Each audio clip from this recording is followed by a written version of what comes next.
As críticas à escola de Frankfurt. Os pensadores da escola de Frankfurt influenciaram as gerações seguintes com uma filosofia que buscava compreender a sociedade e suas manifestações artísticas e culturais. Essa vertente encontrou opositores e sofreu severas críticas de outros filósofos. Não havia como separar o corpo teórico marxista da praxis, que é a prática que dele resultara. Esse foi o caso, por exemplo, da Revolução Russa, que em 1917 derrubou o czar e transferiu para o Estado. Dois líderes haviam entrado em conflito em relação ao que seria desejável para que a revolução permanecesse viva. Que líderes que entraram em conflito? Joseph Stalin, que queria desejava mantê-la na União Soviética, enquanto Leon Trotsky queria vê-la disseminada por todos os cantos do mundo. No poder, Stalin passou a perseguir seus antigos colaboradores, promovendo inúmeros atos horríveis. O saldo da era stalinista foi revelado por Nikita Khrushchev, líder político do mundo comunista em 1956. Na década de 30, Stalin não defendeu os rebeldes comunistas que lutavam contra a ditadura de Franco na Espanha. Pelo contrário, ele ajudou na repressão do movimento dos comunistas. Stalin colaborara com a polícia conservadora na repressão aos militantes da esquerda. As notícias sobre o legado de Stalin e sobre seu recuo na Espanha se somaram à invasão da Hungria pelas forças soviéticas, ação que resultou no check-out e na prisão de milhares de pessoas. Finalmente, as críticas ao marxismo alcançaram os filósofos que haviam desenvolvido novas teorias. Não se tratava de criticar os filósofos da escola de Frankfurt, mas as ideias de seus seguidores. Os desenvolvimentos teóricos realizados por esses seguidores, né? Então, esse foi o caso das críticas a Antonio Gramsci, filósofo marxista da Itália, que investigou as formas a partir das quais o Estado usava as instituições culturais como forma de preservar o poder. Gramsci defendeu a disseminação da concepção marxista de Estado e a educação dos trabalhadores e dos intelectuais segundo os preceitos marxistas. A hegemonia de intelectuais comunistas e de líderes orgânicos garantiria o sucesso e a manutenção do comunismo. As críticas de Gramsci derivavam da percepção de que havia censura moral e a liberdade de expressão como pressupostos da revolução cultural, pretendida pelos seguidores da escola de Frankfurt. Aquela seria uma revolução que objetivava o controle da mentalidade e da visão política das pessoas.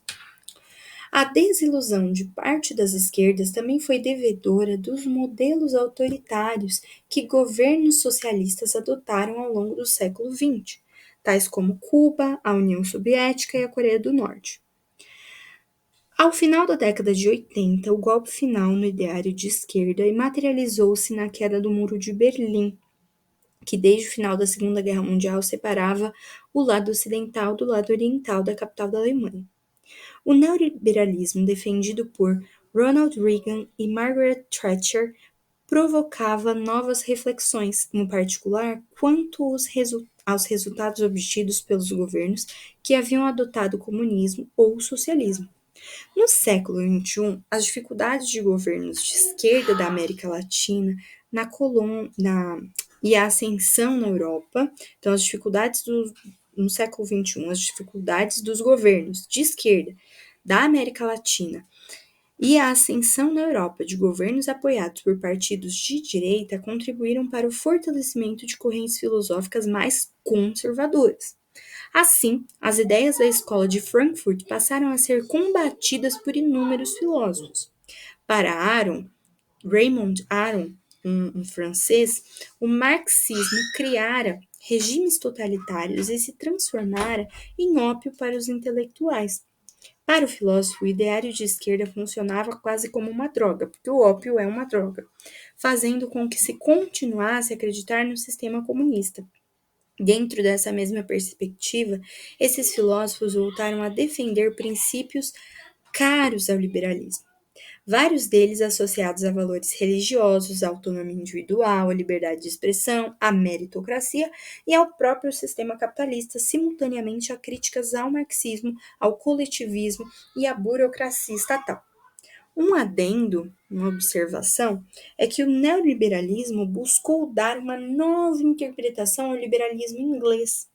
O liberalismo clássico defendeu a autonomia dos agentes econômicos, a divisão do trabalho e a não intervenção do Estado na economia. O neoliberalismo do século XX retomou ideias, mas que em essência procurou combater o gigantismo do Estado.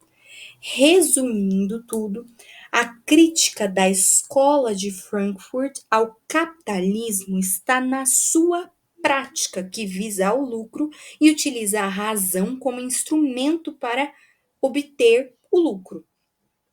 A escola de Frankfurt associa o domínio científico como o domínio, esse domínio científico proporcionado pelo desenvolvimento racional do homem, como o domínio político. Para a escola de Frankfurt, a utilização da razão não pode ser apenas instrumental, mas crítica de si mesma. Em relação à ideia de alienação e o conceito de alienar, o que seria? Etimologicamente, a palavra alienação vem do latim alienare, alienus, que pertence a outro. Alius é o outro. Portanto, sob determinado aspecto, alienar é tornar alheio, transferir para outrem o que é seu. Em relação a isso, o Karl Marx considera que a alienação acontece numa forma de divisão social do trabalho, em que o produto do trabalho deixa de pertencer a quem o produziu. Para Ludwig Feuerbach, o homem se aliena na religião, pois o homem religioso confere ao ente sobrenatural sua própria essência e qualidades, como se fossem atributos do ser sobrenatural. Autores expoentes da teoria crítica, tais como Theodor Adorno e Herbert Marcuse, afirmam que na sociedade capitalista as necessidades são estimuladas pelos meios de comunicação de massa, os quais levam os indivíduos a consumirem de maneira alienada.